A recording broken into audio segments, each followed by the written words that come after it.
E aí, já pensou em ganhar muito dinheiro com um canal de corte igual esse daqui que você está assistindo? No primeiro link da descrição temos um aulão para você que quer começar um canal de cortes e faturar muito aqui na internet. Também teremos planilhas que irão te ajudar na hora de organizar a produção do seu canal. Tá esperando o quê? Mas por que o ego ele é esse objeto que é descontrolado e que se tu não frear ele vai tomar conta de tudo? Por que ele é assim? Então, a gente entra já nas teorias da psicanálise, né? A gente tem o id, a gente tem um ego, a gente tem um superego, né? E eles ficam se equilibrando entre si ali. O ego sou eu, sou Lucas, RG tal, né? Sou pai da Florença, trabalho com hipnose, com PNL, né? Tenho as minhas vontades, né? O meu id, ele quer realizar os meus desejos, as minhas fantasias, as minhas funções e necessidades fisiológicas.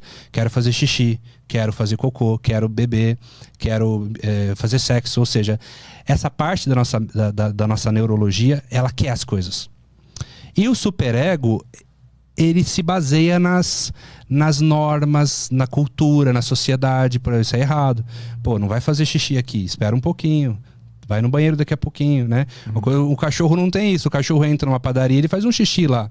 Ele pega um pedaço de pão, ele não passa pra pagar no caixa. Por que a gente para, espera? Poxa, eu tô com fome, queria comer esse brigadeiro, mas tem que pegar essa fila. Porque a gente tem um córtex pré-frontal mais desenvolvido que faz isso.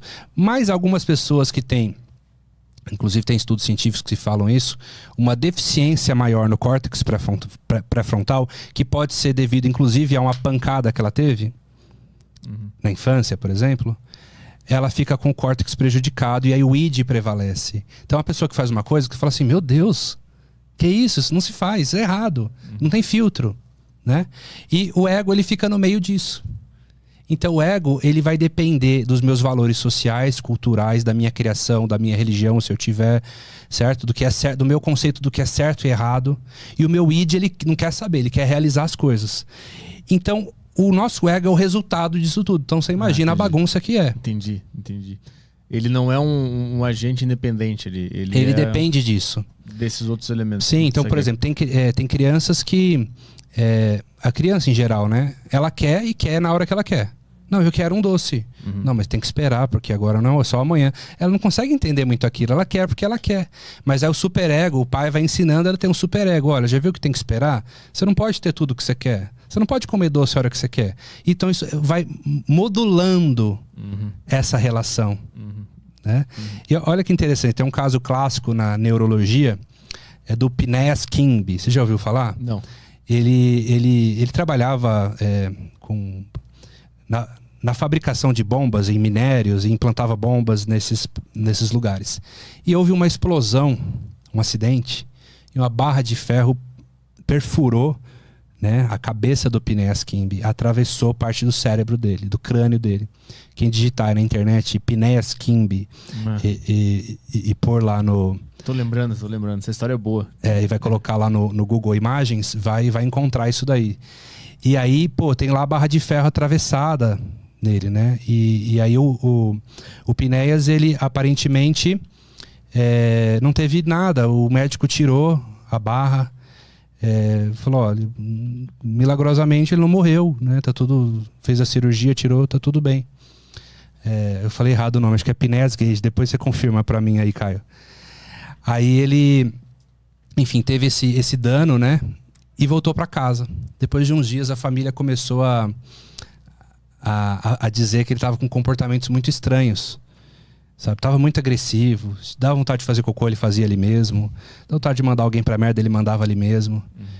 Então a ciência foi vendo que muitas vezes a pessoa que ela não tem filtro para nada, há de se investigar. Será que essa pessoa não tomou uma pancada? Olha lá, gente.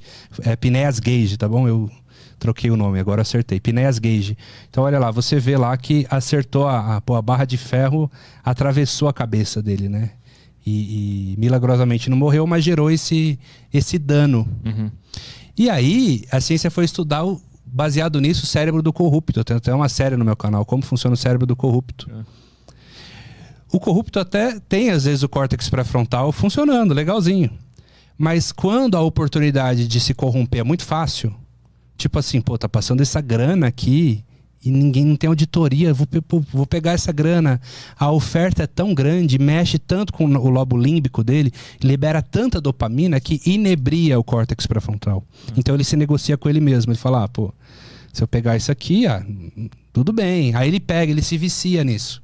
E cada vez o cérebro dele quer mais prazer, mais neurotransmissores do prazer. Então ele fica buscando fazer, ele fica viciado nisso. Mas foi por causa desse caso que foram pesquisar isso? É uma das fontes, né? Inclusive na minha especialização em neurociência, uma das fontes buscadas que quando foram investigar por que a pessoa rouba, e aí chegaram à conclusão seguinte: por que alguns países lá da Europa, sei lá, você vai lá na Suíça, na Dinamarca, rouba-se pouco, ou quase não rouba, né? É porque eles são bons, eles são evoluídos? Não. É porque a aparente punição é maior, é mais severa. E aí vai moldando o cérebro das pessoas. Então você ativa a amígdala cerebral, que é aquela que eu falei, de luta e fuga, que é o radar social. Então o cara, ele fala assim, eu queria pegar 500 mil aqui. Mas caramba, se eu pegar isso aqui dá cana e não tem negociação. Então, cientificamente falando, a impunidade, ela molda o cérebro daquele povo pra ficar cada vez pior. Sim, sim. Porque se não tem nenhum tipo de punição, se é muito fácil, é aquele ditado, a oportunidade faz o ladrão, é muito fácil. Tem um monte de lacuna na lei, tem um monte de forma de depois sair ou de negociar, não é? No Brasil a gente sabe que é assim. Então isso gera oportunidade, né? Agora, quando você tem aparentemente um sistema mais firme, com as regras firmes, isso aqui não pode, acabou. Se fizer isso, vai em cana.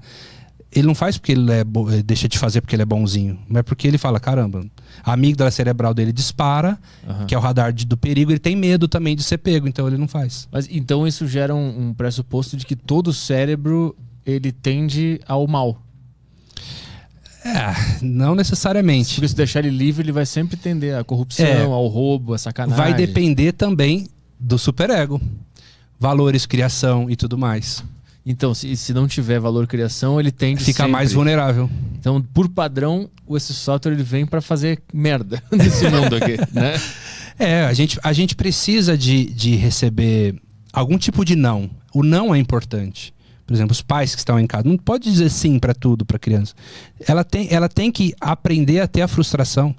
A frustração é importante para o sistema de formação da personalidade dela. Para ela entender os valores sociais, o que pode, o que não pode. Ter pelo menos o mínimo de discernimento do que é certo, do que é errado. Mesmo o mapa não sendo o território, a gente vive num país onde tem leis, onde tem uma cultura, a gente precisa respeitar as pessoas, as religiões, os credos. Então, essa geração que tem muito medo, é muito sensível, tem muito medo de ser ofendida e ver uma coisa que ela não gosta, a gente está caminhando então para um lugar muito ruim da existência humana, com essa geração que está aqui agora, usando Twitter, por exemplo, agora aí. A gente está vivendo numa geração agora onde está tudo muito rápido, né? Muita informação, né? Muita overdose de informação, multitarefa. As pessoas estão sendo cada vez mais multitarefas, mas cada vez se emburrecendo mais também. Porque as coisas não têm profundidade, né? Fica muito no superficial. Muito então, rápido. É uma nova geração que a gente precisa de realmente entender, né, e esperar sedimentar ver o que vai virar dessa geração. Tomara que dê tudo certo, né? Tiveram gerações aí que pareciam que seriam catastróficas até que foi se arrumando, né? Eu te pergunto mais pela questão assim, quando tu se protege muito da frustração ou de ser ofendido ou de ver um conteúdo que te ofende, tu acaba não desenvolvendo essa parte que a gente estava falando agora do não, de se frustrar, de se sentir ofendido. Sim, sim. Então, isso volta até a ver com ego, né? Que é a vitimização, né? Ela é uma característica do ego, que é ver onde doeu em mim e não onde doeu em você, né? Ou seja, que aí fica essa geração muitas vezes mimimi, né? Que não pode falar nada mais, não falar nada mais, se ofende. Então você tem que ficar, o superego ele tem que estar mais ativo, ele tem que estar muitas vezes pisando em ovos. Tem temas que você não pode entrar, e é polêmico, é complicado. Então você precisa de ter, né, essa ativação do superego o tempo todo.